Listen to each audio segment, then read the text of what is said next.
মানে পার্টিতে বাস পাচ্ছি সে বাস ধরে আমার শেষ হচ্ছে না। কৃষিকাজে তো কোনো অবসর নেই।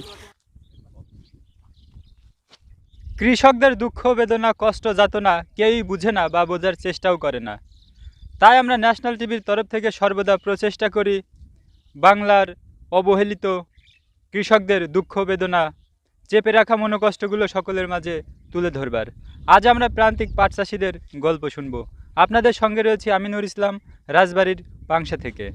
এখন কৃষকের কাজ ছোটোবেলা থেকে ওঠে এখনও বৃদ্ধকালে কাজ না করে উপায় পাই না, কারণ কৃষিকাজে তো কোনো অবসর নেই।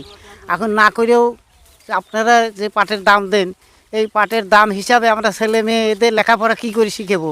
এমন সময় আছে পরের ক্ষেতে কাজ দিয়ে ছেলে পেলের লেখাপড়া খরচ দিতে হচ্ছে। এখন বৃদ্ধ বয়স হয়ে গেছে, না পারলেও আমাদের কাজ করেই খেতে হবে, কারণ কৃষকের ক্ষেতের যদি দাম না থাকে তাহলে কি আমরা এই বয়সে ছেলে মেয়ে ওদের মানুষ করবো কেবা? ওদের লেখাপড়া ঠিক মতো না দিতে পারি, খরচ না দিতে পারি, তাহলে তোর সন্তান হিসেবে ডাকাতি হবি। হ্যাঁ, এটা তোরা হাজারি করবি, কিছু করার নাই, তখন তো আমাদেরই বদলাম। তা আমরা সরকারের কাছে একটা আবেদন করি, আমাদের কৃষকের ক্ষেতের পাটের উচিত মূল্য সেইভাবে আমাদের দাম দিক, যাতে আমরা কৃষক বেশি থাকি, এই আর কি। আসসালামু আলাইকুম।